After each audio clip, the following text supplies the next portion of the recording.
নমস্কার, শাঁখা পলা নিয়ে আজকের প্রতিবেদন তাহলে এখান থেকেই শুরু করছি। হিন্দু বাঙালি বিবাহিত নারীর এক অবিচ্ছেদ্য অলংকার শাঁখা পলা নোয়া। যদিও আধুনিককালে অনেক বিবাহিতাই শাঁখা পলা পরাকে বাধ্যতামূলক মনে করেন না, তথাপি শাঁখা পলা হিন্দু বাঙালি সধবা নারীর অন্যতম ভূষণ বলে আজও মনে করা হয়। শাঁখা তৈরি হয় শঙ্খ, এক প্রকার জলজ জীব, সেখান থেকে। এই শঙ্খ পাওয়া যায় শ্রীলঙ্কা ও চেন্নাইয়ের সমুদ্র তীরে। একসময় মাদ্রাজ থেকে আমদানি করা হলেও বর্তমানে শ্রীলঙ্কা থেকে আমদানি করে ভারতবর্ষে শঙ্খের চাহিদা মেটানো হয়।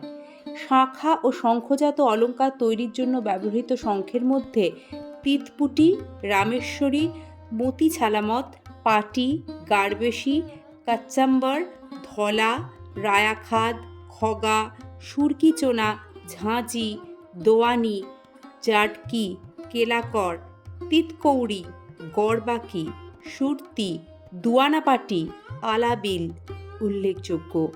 এর মধ্যে তিতকৌড়ি শঙ্খ সবচেয়ে উৎকৃষ্ট মানের এবং আলাবিলকে নিম্নমানের শঙ্খ। হাতের শাঁখার মধ্যেও বিভিন্ন নামের শাঁখা রয়েছে। এর মধ্যে 7 কানা, 5 দানা, 3 দানা, বাচ্চাদার, সাদাবালা, আউলিকেশি উল্লেখযোগ্য। শৌখিনদের জন্য রয়েছে সোনা বাঁধাই শাঁখা।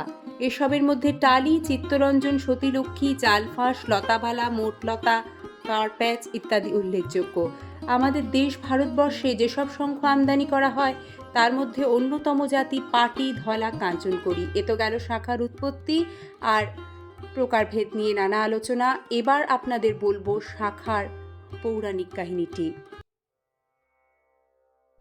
ব্রহ্মবৈবর্ত পুরাণ অনুসারে শাঁখা পরার জন্য যে পৌরাণিক কাহিনীটি বহুল প্রচলিত সেটি হলো শঙ্খাসুর নামে এক অত্যাচারী অসুরের তাণ্ডবে দেবলোক অশান্ত হয়ে ওঠে।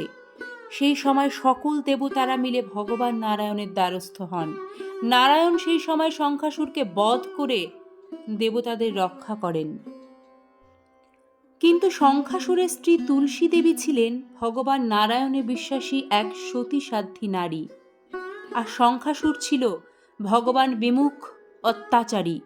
তার পাপের শাস্তি স্বরূপ তাকে বধ করার পর ভারত মহাসাগরে ভাসিয়ে দেওয়া হয়।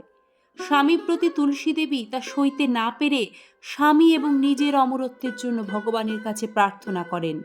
ভগবান প্রার্থনা মঞ্জুর করে তুলসী দেবীর দেহ থেকে তুলসী গাছ এবং সমুদ্রে হত্যা করা স্বামী শঙ্খাসুরের রক্ত বা অস্থি থেকে শঙ্খ বা শাঁখার উৎপত্তি করেন।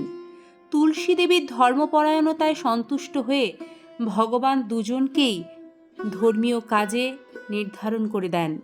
সেই থেকে পতিব্রতা তুলসীকে চিরস্মরণীয় করে রাখতে সনাতন ধর্মাবলম্বীদের তুলসী ও শাঁখা ব্যবহারের প্রচলন হয়। মনে করা হয় সেই থেকেই হিন্দু ধর্মীয় রীতিতে বিবাহিত সম্পর্কের মাঙ্গলিক চিহ্ন হিসেবে শাঁখার প্রচলন হয়। পুরাণের বর্ণনা একরকম, আবার ব্রিটিশ লেখক জেমস ওয়াইস তিনি লিখে গিয়েছেন যে বল্লাল সেন তিনি নাকি দক্ষিণ ভারত থেকে বাংলাদেশে শাঁখারিদের এনেছিলেন। অর্থাৎ আজ থেকে প্রায় 900 বছর আগেও এই শাঁখার প্রচলন ছিল। তবে তার পেছনে ধর্মীয় কোনো কারণ ছিল কিনা সে নিয়ে কিন্তু যথেষ্ট মতানৈক্য রয়েছে।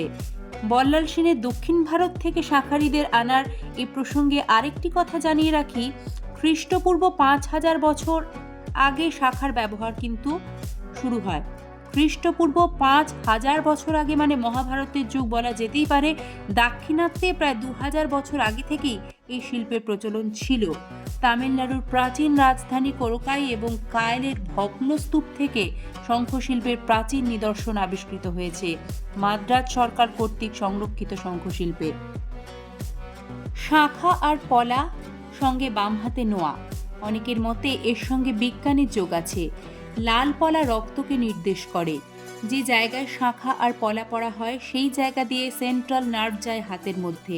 পলা আর শাঁখা এই জায়গায় রক্ত সঞ্চালনের মাত্রা ঠিক রাখে, এনার্জির প্রবাহ বজায় রেখে মানসিক ভারসাম্য ঠিক রাখে। আমাদের মাথাও নাকি অনেক বেশি ভালো কাজ করতে পারে। তবে এক্ষেত্রে একটা কথা বলে রাখা যে শাঁখা পলাটি কিন্তু অরিজিনাল হতে হবে। আর যেহেতু আমাদের শরীরের অনেক গুরুত্বপূর্ণ নার্ভ হাতের এই অংশের মধ্যে দিয়ে গেছে, যার যোগ সরাসরি আমাদের মস্তিষ্কের সঙ্গে, তাই ধরা হয় শাঁখা আর পলা আমাদের মানসিক শান্তি বজায় রাখতেও খুব ভালো কাজ করে। এবার শাখার আধ্যাত্মিক মত নিয়ে দু এক কথা। আধ্যাত্মিক কারণ হিসেবে দেখলে শাখার সাদা রং সত্ত্বগুণের প্রতীক, সিঁদুরের লাল রং রজগুণ এবং লোহার কালো রং তমগুণের প্রতীক। সংসার আগলে রাখতে নারীকে একদিকে যেমন চরিত্রে মনে সাত্ত্বিক হয়ে উঠতে হয়, তেমনি সে রজগুণেরও ঊর্ধ্বে নয়, কামনা বাসনা সেটারও বাইরে নয়। আর তমগুণ, ক্রোধ ঈর্ষা, সে তো মানুষ মাত্রেই থাকবে। তবে এই ৩ গুণের ব্যালেন্স করে একজন গৃহিণী যাতে সুন্দরভাবে সংসারে থাকতে পারে, সংসার চালাতে পারে, সেই কারণে হয়তো শাঁখা পলা নেওয়ার গুরুত্ব আধ্যাত্মিক মতে অনস্বীকার্য এবং অপরিহার্যও বটে।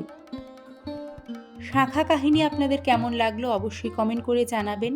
দৈনন্দিন জীবনের এমনই ইতিবাচক গল্প নিয়ে নতুন একটি ব্লগে আবারও হাজির হব। আজ এটুকুই।